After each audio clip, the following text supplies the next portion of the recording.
Defense Secretary Pete Hegseth declared at the Shangri-la summit, there is no reason to sugarcoat it.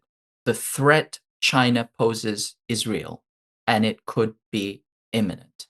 If my president tells me to go to war, I will go to war. Is this an open declaration of war on China? Or is it a bluff to sell arms and to press gang neighbors into allying against China? We'll do a deep dive into Secretary Hegseth's speech today on the China Report.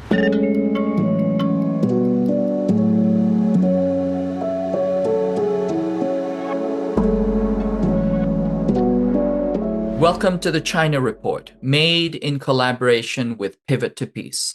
Every week, we will be helping you sort through all the propaganda with an independent view of the country we are told to hate, but know so little about. I'm your host, KJ No, accompanied today by my guest host, Megan Russell from Code Pink. Welcome, Megan. Thank you. China pioneers new type of AI chip. China has started mass production of the world's first non-binary chips. A team spearheaded by Professor Li Hongge at Beihang University in Beijing resolved key problems by blending binary logic with random or probability-based logic in chips. In doing so, the chips demonstrated unprecedented fault tolerance and power efficiency while smoothly sidestepping U.S. chip restrictions. Hybrid stochastic number, HSN, mixes regular binary numbers with probability-based numbers to improve performance. Probabilistic computing uses high-voltage signals and has already been used in areas such as image processing, neural networks, and deep learning. U.S. firms shifting production to China in wake of tariffs. Contrary to the purported goals of President Trump's aggressive tariffs, according to the American Chamber of Commerce, no polled U.S. firms in China are shifting production back to the United States. The American Chamber of Commerce polled 112 member companies in China. Results of the survey finds that U.S. firms are actually localizing their operations in China or shifting some production to third countries rather than reshoring the manufacturing to the United States. The survey found that most companies were not planning to exit China despite tariffs being an added challenge. U.S.-China trade relations have been at a peak tension, but a recent call between President Trump and President Xi has calmed the waters temporarily. According to readouts, they discussed trade issues and the U.S. reaffirmed the One China policy. This is in stark contrast to Secretary Hegseth's warning to China to not change the balance of power in the Pacific, while threatening devastating consequences if there were any attempt by quote-unquote communist China to conquer Taiwan, its own territory. Chinese research team demonstrates next-generation visual nanoprosthesis that restores enhances vision. Chinese scientists have pioneered prosthetic retinal implants that hold promise for improving vision in the blind. A subretinal implanted tellurium nanoprosthesis replaces degenerated photoreceptors and generates photocurrents to activate residual retinal circuitry in the occipital cortex. Together, these studies demonstrate that tellurium nanowire networks could be the next generation of visual prosthesis technology. U.S. claims arrest of Chinese agro-terrorists trying to smuggle in dangerous biological pathogens. The FBI accuses Chinese researchers of being agro-terrorists trying to smuggle in novel pathogens to destroy the U.S. food supply. I can confirm that the FBI arrested a Chinese national within the United States who allegedly smuggled a dangerous biological pathogen into the country, FBI Director Kash Patel said last Tuesday. Actually, their researchers specialized in finding ways to prevent and mitigate damage caused by the fungus Fusarium graminearum, a fungus originating from and already extremely prevalent in the United States. It's extremely prevalent in North America.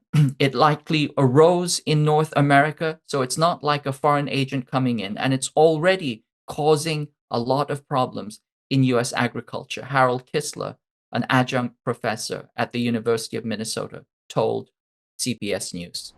China pioneers use of drones for emergency medical deliveries. China is using drone technology in its medical emergency systems, resulting in enhanced efficiency and critical care of patients. Tianjin Municipality used its first medical drone to connect a blood station at the Binhai New area and the Tianjin Medical University Cancer Hospital in Binhai branch. The drone route creates an emergency blood lifeline for patients in critical conditions, said Shen Jun, vice president of the hospital. The drone's point-to-point delivery avoids delays caused by road traffic, saving precious minutes for emergency treatment and potentially saving lives. Other Chinese provinces like Zhejiang, Guangdong, and Fujian are also exploring the application of drones in their medical system to transport test samples, blood delivery, emergency supplies, and medicine. In some cities like the city of Zhejiang, southwest China's Sichuan province, drones have become a routine part of medical services, with 25 low-altitude routes linking 28 sites for medical transport. South Korea elects Lee Jae-myung in landslide election. South Korean citizens delivered a strong rebuke to Yoon Suk-yeol's fascist martial law coup by electing opposition leader Lee Jae-myung in a landslide win. In the largest electoral turnout since 1997, Lee Jae-myung won 49.4% of the electorate. Lee Jae-myung's election has the potential to materially impact U.S. geostrategy in the Pacific.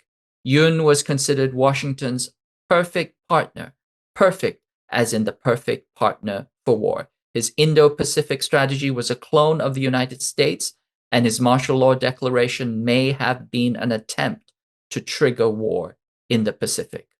The U.S. gave a cryptic response to Lee Jae-myung's election, stating that the U.S.-ROK alliance remains ironclad. While South Korea had a free and fair election, the United States remains concerned and opposed to Chinese interference and influence in democracies around the world. At the Shangri-la Dialogue, Secretary of Defense Pete Hegseth said, "Those who long for peace must prepare for war." And that's exactly what we're doing. Our time is now. The threats we face will not wait. What did Secretary Hegseth mean by these statements? Is he telling us that the U.S. will go to war against China immediately? And if so, why? To unpack this, I'm joined again by Ben Norton. Ben Norton is the editor of Geopolitical Economy Report and a much sought-after commentator on China. Welcome, Ben. Thanks for having me. It's a pleasure being here. So, at the Shangri-La Dialogue in Singapore, Defense Secretary Hegseth claimed that the threat China poses is real and it could be imminent, and that the U.S. must deter aggression by Communist China, essentially saying they need to prepare for war with China so they can, and I quote, fight and win decisively. Ben, what's the real threat here? Because, as far as I know, China hasn't been to war since 1979 and has no desire for war in any capacity. That's absolutely right. It's very important to stress that the U.S. is always at war, multiple wars a year. China has not fought a war since 1979. Now, the talking point that Pete Hegseth used is that supposedly China wants hegemony in Asia, as he said. And he also said in the speech, the U.S. will not be expelled from this region. So it was very clear from his speech, this extremely aggressive speech, that the U.S. is trying to maintain hegemonic control over the Asia-Pacific region on the other side of the world. Now, a reminder, the U.S. is in the North Atlantic region. That's why it's the leader of the North Atlantic Treaty Organization, NATO. But now the U.S. is trying to expand the North Atlantic Treaty Organization into the Asia-Pacific region. And this is why at the speech he said, China will not expel us from this region that we're not even in. And this goes back really to the idea of the Wolfowitz doctrine.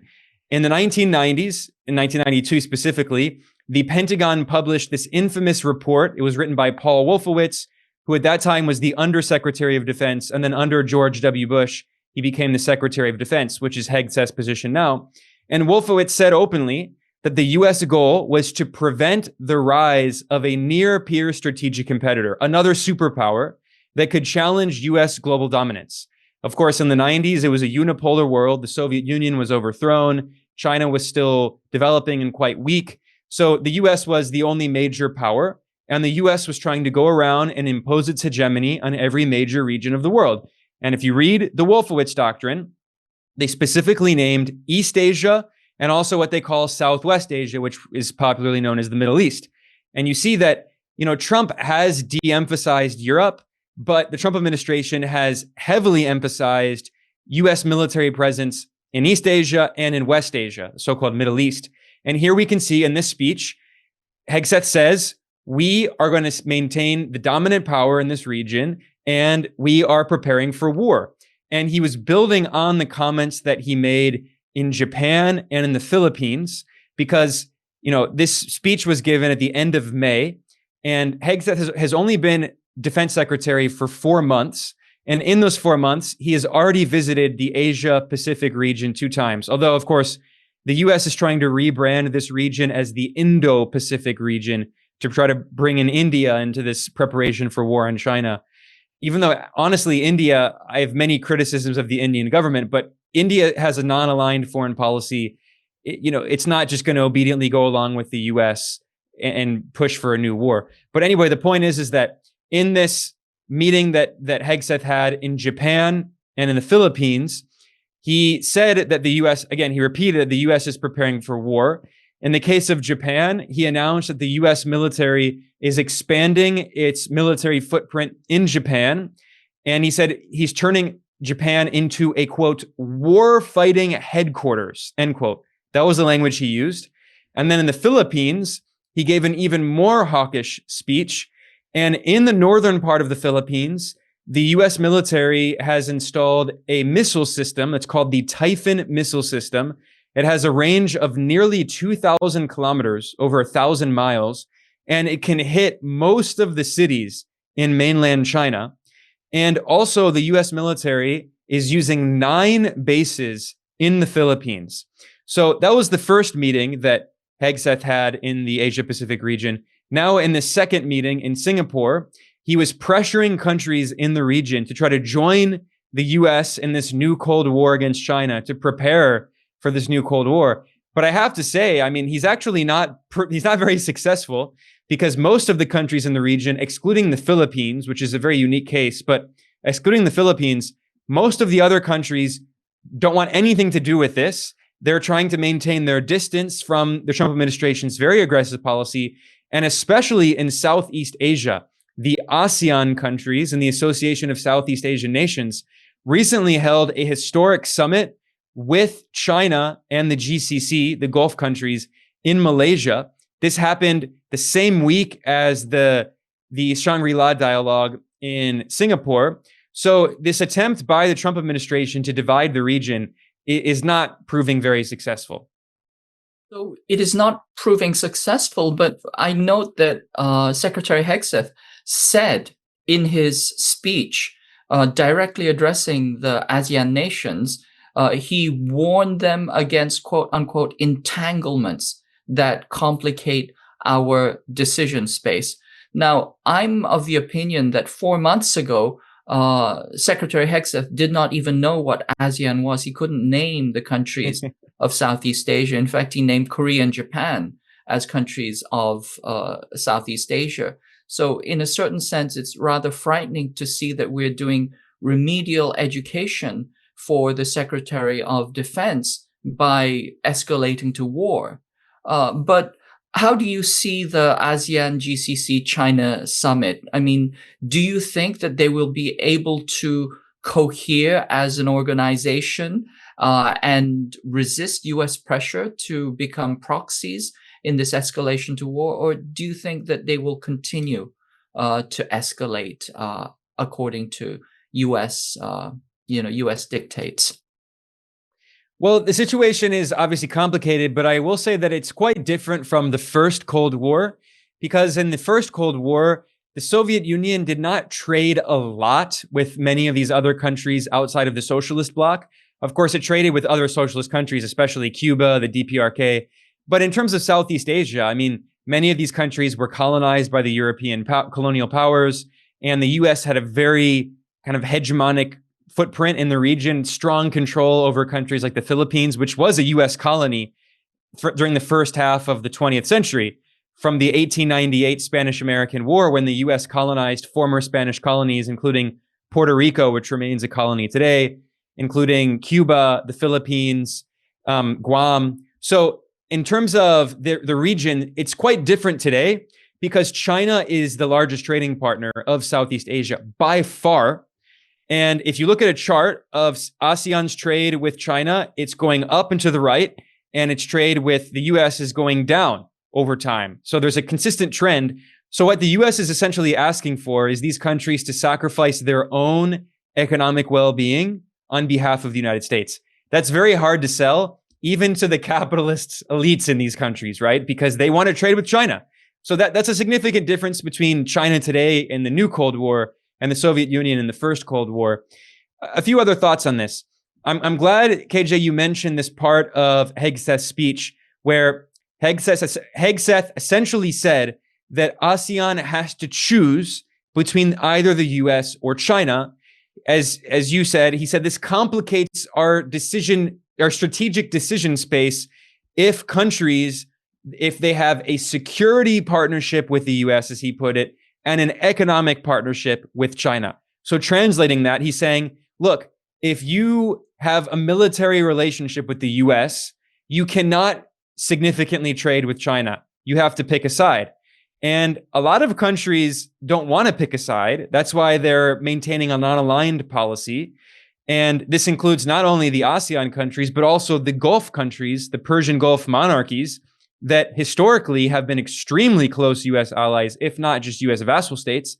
Even they have been diversifying their relations largely because China is also their biggest trading partner. For a decade now, China has bought significantly more energy from the Gulf than the United States. In fact, since 2018, the US has been the world's #1 oil producer and also the #1 gas producer, thanks to shale and fracking, which, I mean, obviously the US is cooking the planet. It's very bad for the planet, for the environment. It's making climate change much worse.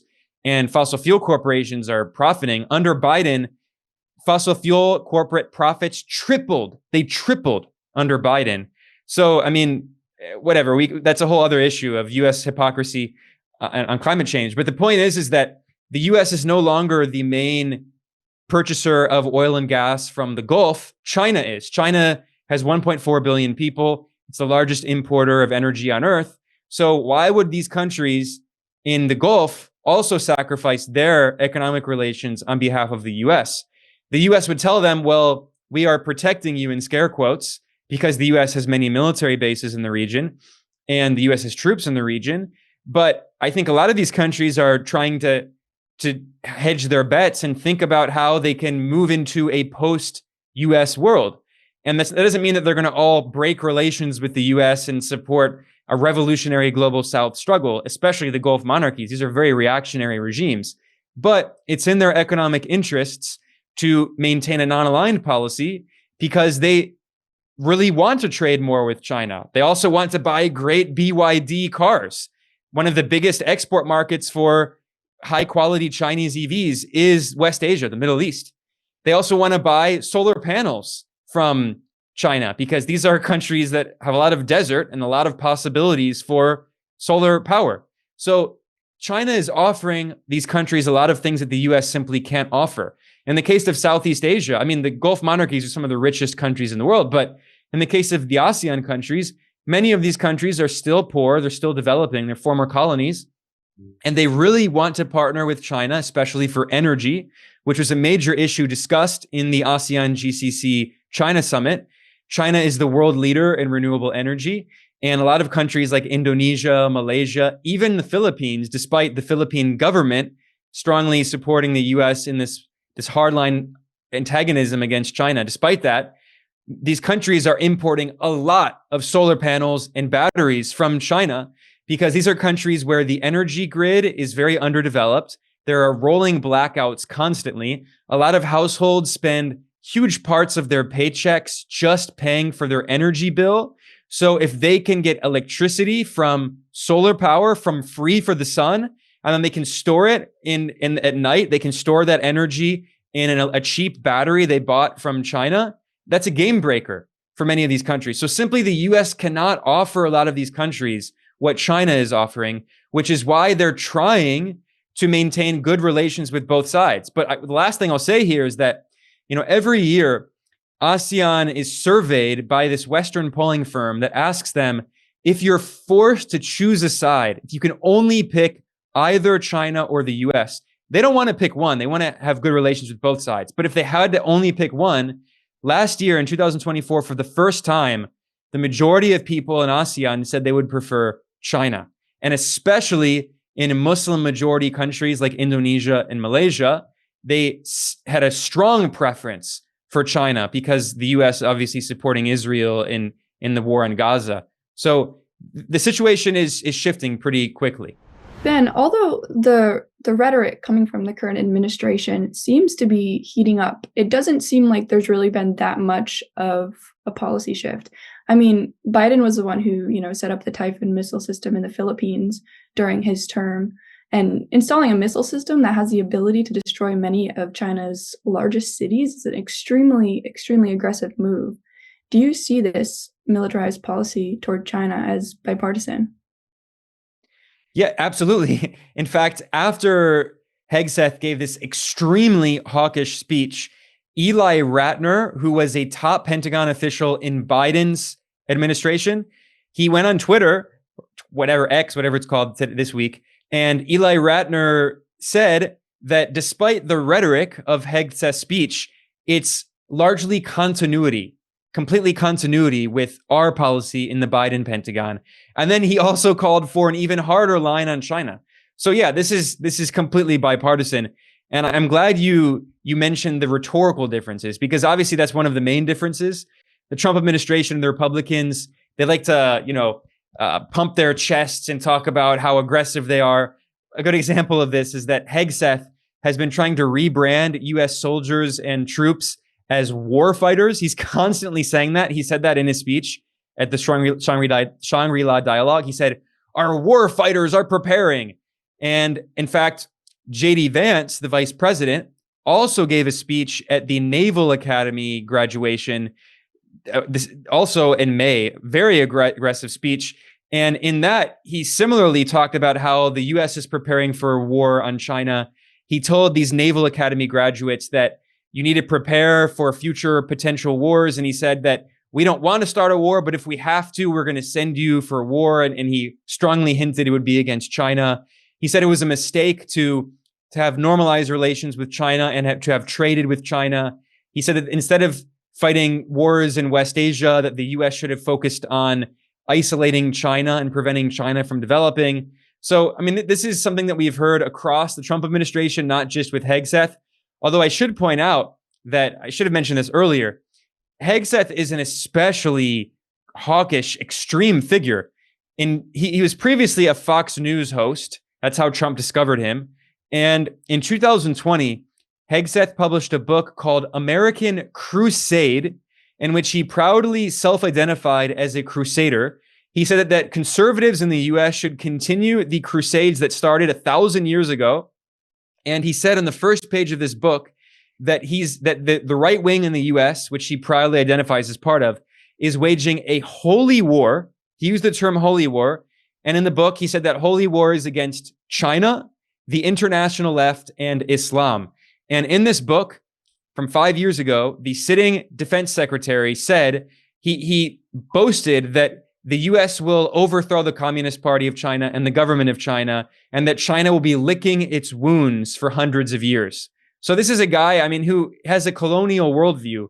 But again, despite all of that, it also shows how extreme the Democrats are, because despite all of those extreme views, we see people like Biden's top Pentagon official, Eli Ratner, saying that, yeah, we basically had the same policy as this extremist from Fox News who calls himself a crusader. I mean, this shows that that in Washington, this kind of imperialist foreign policy is very much bipartisan. And then I also am very struck by, despite all the criticisms of Secretary Hegseth during his nomination process, as soon as an official comes out with an extraordinarily belligerent statement, then all of a sudden there is no end of praise. I'm thinking of Time magazine, which says that Secretary Hegseth essentially is now he's our secretary. He said the right thing. The only concern that we have is that President Trump might rein him in. And so there's a kind of a complete 180 about the candidates when they become aggressive conveyors of U.S. foreign policy. I'm also noting that Undersecretary of Policy for the Defense Department, Elbridge Colby, is a very, very strong booster of war with China, and in particular regarding Taiwan Island. And I think many people suspect that he may have had a strong hand in writing Secretary Hegseth's speech at Shangri-la. But we know that he is an unreconstituted neocon. He comes out of the Center for a New American Security, which had 18 top officials in the Biden administration. Their main objective seems to be war with China. And in 2015, Colby spoke in multiple venues and in multiple fora about the need for nuclear war, that preparation for nuclear war, and that nuclear use should be part of U.S. Standard doctrine. What are your thoughts about that development as we see this escalation? Yeah, a few points. First of all, on this idea of Trump administration officials being praised by the corporate media when they're very hawkish, it reminds me of Trump's first term when he bombed Syria, and the media suddenly said, Trump is finally acting presidential. This is the moment where Trump finally truly became president, when he's bombing a foreign country. And of course, we saw that now in Trump's second term, he's continued waging war, well, cynically claiming that he's the peace president, he's a peacemaker. Meanwhile, he waged war in Yemen. J.D. Vance boasted in his speech at the Naval Academy graduation that when Trump uses power, when Trump uses military force, he will do so disproportionately. He will use the hard fist. I mean, they're proud of this. And in the case of Elbridge Colby, I mean, this guy is, like you said, a complete textbook neoconservative, a neocon. Of course, you also have Marco Rubio, who's a card-carrying neocon who's tried to rebrand himself as a right-wing populist in scare quotes. But I mean, Marco Rubio has loved every single war he's ever seen. And let's not forget, Rubio is not only the Secretary of State, he's now simultaneously the National Security Advisor, making him probably the second most powerful person in the U.S. government after Trump. I would say Rubio is more powerful than J.D. Vance at this point. There are only two people in U.S. history who have ever held those two positions simultaneously. The other was Henry Kissinger. And what we're seeing in the Trump administration is an attempt to rebrand U.S. foreign policy as realist, right? In fact, in the speech that J.D. Vance gave at the Naval Academy, he argued that there is a historic shift. He called it a generational shift in the Trump administration's foreign policy. He used the term realism. He said, we're going back to hard-nosed realism. And he also, again, he said that we're going to continue using military force. He said that we'll use it more modestly, not as often, but when we use it, we will use overwhelming force, as he said it. But this whole idea of realism, this rhetoric, that's just Kissingerian rhetoric. If you study, mainstream international relations in the US, they have the liberals and the realists, and the liberals would be people like Antony Blinken, right? But who are the realists? Henry Kissinger, the infamous war criminal, he probably the most famous U.S. realist in international relations. And he was the Secretary of State and National Security Advisor under Richard Nixon. I mean, in many ways, Trump is like a combination of Nixon and Reagan. His tax policies of cutting taxes on the rich and all this, the free market with Reagan policies. But in many ways, he is a very Nixonian president. So, I mean, there's this attempt by many mainstream, many centrist Democrats to try to portray Trump as some kind of unique threat, as if he just came out of nowhere and he's not a symptom of the system, as if he did not represent continuity, not only with many of Biden's policies, but also specifically with Reagan and Nixon. One other quick point on Elbridge Colby that you mentioned. By the way, Colby is the grandson of the former CIA director, Bill Colby, who in the Reagan administration was carrying out all these horrific crimes in Central America and Nicaragua and the Contras. But anyway, getting back to Elbridge Colby and the speech that Hegseth gave, I think you're absolutely right that there were some hints in that speech that Colby at least was involved in writing it. First of all, the use of the word hegemony. Hegseth is not a smart guy. I don't think he probably knew what the word hegemony meant before this, like he didn't know what ASEAN was. And by the way, you reminded me, in his Senate confirmation hearing, the big scandal was about the fact that he's an alcoholic, not about the fact that he's this crazy self-declared crusader who said he's on a holy war. It was about the fact that he's an alcoholic. But anyway, in terms of Colby, so in the speech that Hegseth gave, he talked a lot about Taiwan. And the rhetoric was very similar to Colby's rhetoric about Taiwan. And for instance, he claimed that China is going to invade Taiwan, which is absurd on many levels. First of all, Taiwan is part of China, according to international law, according to the United Nations. As I often point out, even the International Monetary Fund, which is based in Washington, the US is the only country with veto power in the IMF. Go to the IMF website. It says Taiwan, province of China. Taiwan is part of China. And yet the US has been supporting these separatist forces in violation of the One China policy, which the US had to recognize when it formally normalized diplomatic relations with the People's Republic of China in the 1970s. So clearly the US is violating the spirit of the One China policy. But also in this speech, he kept emphasizing, he claimed that China wants hegemony in Asia. No doubt, he said. This is completely false. If you look at China's foreign policy, a consistent going back to Mao through Deng Xiaoping when he initiated the reform and opening up in 1978, and still through today with President Xi Jinping, there's a constant opposition to hegemony. This is in all of the speeches given by Chinese leaders, Chinese foreign ministers. Listen to Foreign Minister Wang Yi. He constantly says that not only does China not seek hegemony, that China is opposed to the concept of hegemony. In 1974, Deng Xiaoping gave a speech at the United Nations General Assembly in which he famously said that China is opposed to imperialism, colonialism, and hegemony. And he said, if one day China becomes an empire that bullies countries around, then people should support the overthrow of our government. I mean, that's what Deng Xiaoping said at the UN. This is deeply ingrained in Chinese foreign policy, is opposition to imperialism and hegemony. And when China normalized diplomatic relations with the United States and also with Japan in the 1970s, it actually required them to sign what was known as an anti-hegemony clause.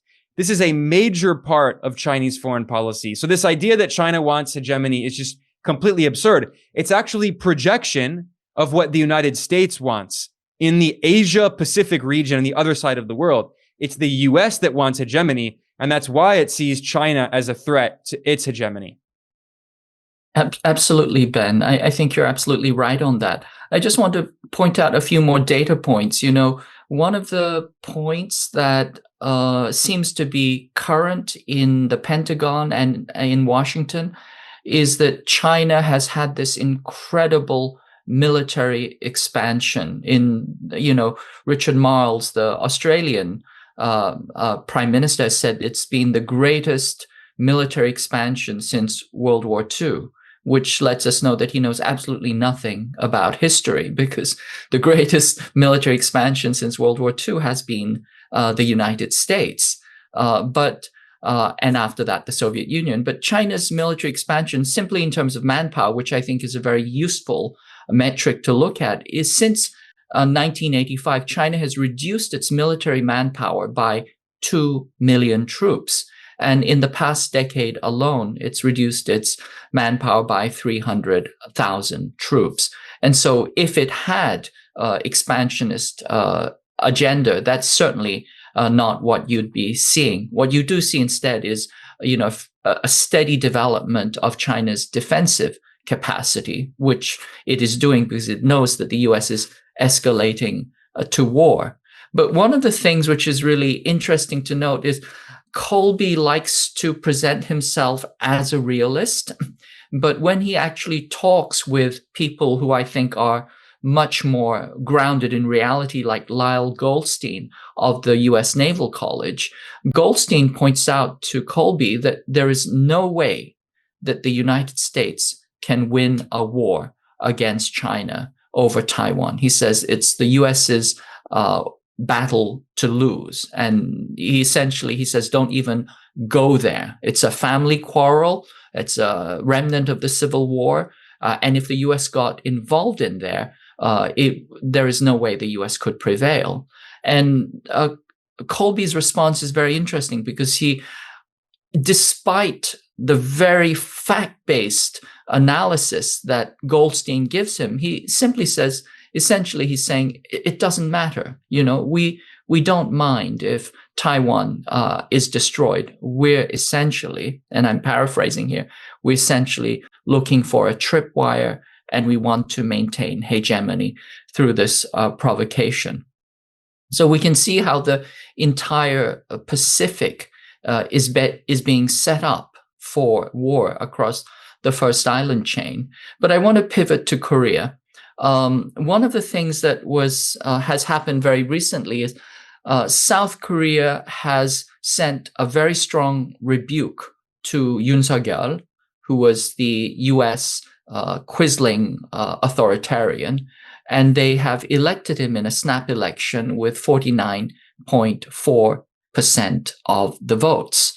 And when the U.S. was asked if they had a comment about Lee Jae-myung's election, they said, we don't yet. And then later, they gave a very cryptic response saying the U.S.-ROK alliance remains ironclad.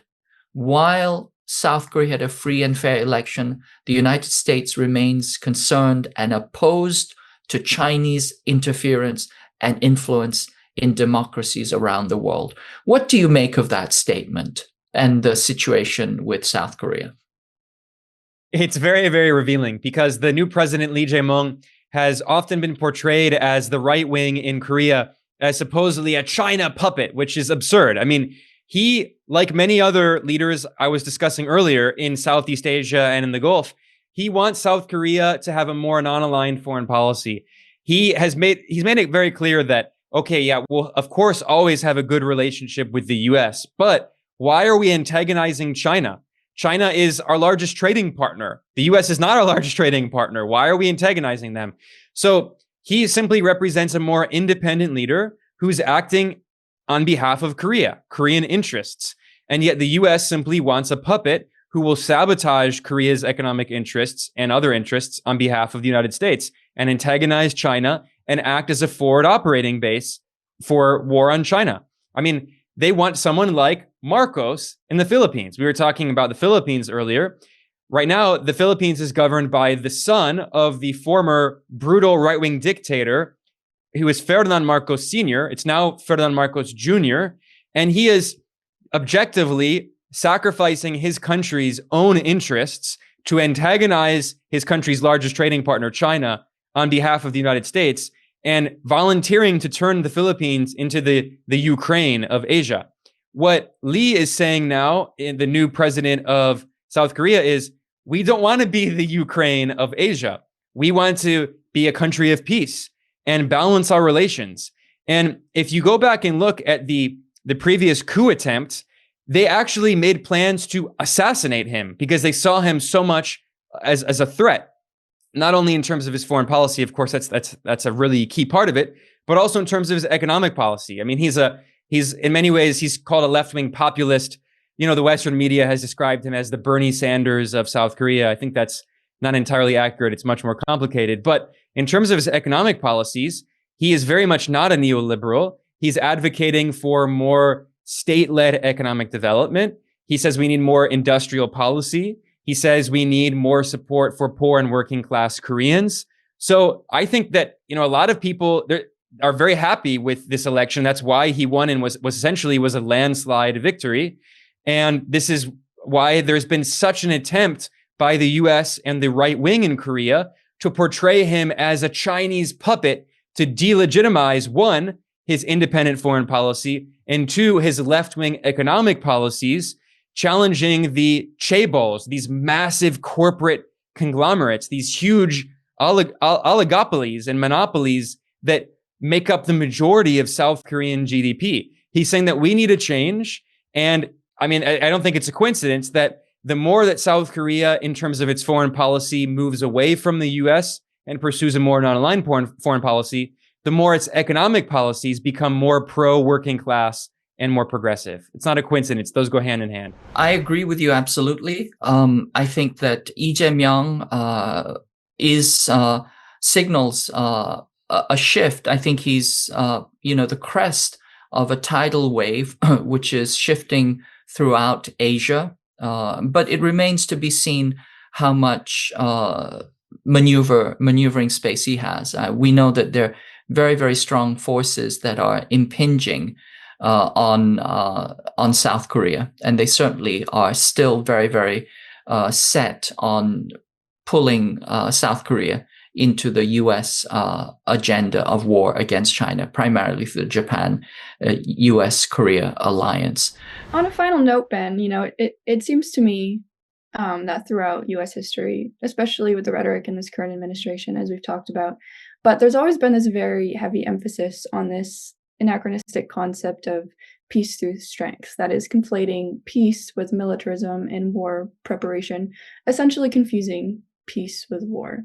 Can you speak more to that? How is it possible that we're so misguided, or is there something more sinister that's underneath all of it? Yeah, great question. I'll respond to it in 1 second. There was another important point I forgot to mention when we were talking about Lee Jae-myung in South Korea, the new president. Let's not forget, in 2024, there was an assassination attempt against him. He was almost killed. He was stabbed. So again, as you said, I agree with you, KJ, that although he does represent a kind of faction of the Korean political class who do want change, they don't want to just be U.S. vassals. Obviously, it's going to be a very difficult fight, and it could be dangerous for people like him.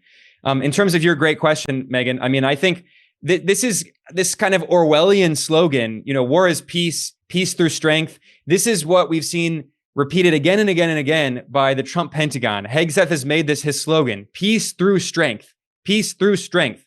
And then he also repeats this slogan that he says it was the motto of his battalion when he was in the U.S. military, which is that in order to have peace, you must prepare for war. So what they're doing is they're rebranding war as peace. They're saying that, well, we want peace, but we have no option but to wage war because supposedly China is the belligerent one. This is not new. We've heard this rhetoric again and again. Every empire claims to be acting in self-defense and claims to support peace. The U.S., when it invaded Afghanistan, they said it was to save the women of Afghanistan. When the U.S. invaded Iraq in a blatantly illegal war of aggression, even the UN Secretary General Kofi Annan said violated international law, the U.S. said, no, we're supporting human rights and democracy. So this isn't new, but it is especially absurd when the Trump administration is saying that we are supporting peace by preparing for war on China, and China is this big military threat. Meanwhile, Trump is expanding the military budget to over $1 trillion while cutting Medicaid, that is healthcare for poor Americans, and cutting taxes on the rich, on the richest Americans. So, again, it's just Reaganism plus Nixon plus Bush. It's all of them. Again, Trump is not some unique boogeyman. He is a good symbol of where the Republican Party has been heading for many decades now. But also, again, it's bipartisan.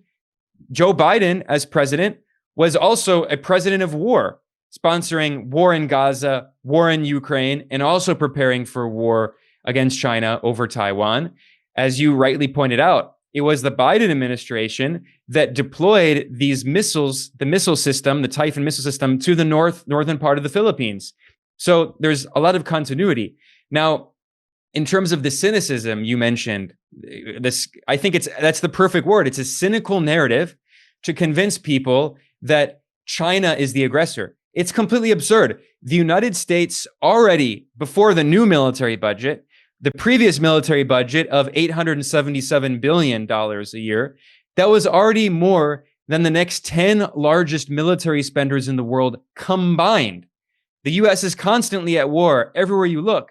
China has not fought a war since 1979, but through using this narrative of peace through strength and preparing for a war in order to save peace, I mean, what they're really doing is they're setting the stage. They're trying to manufacture consent for a potential war with China.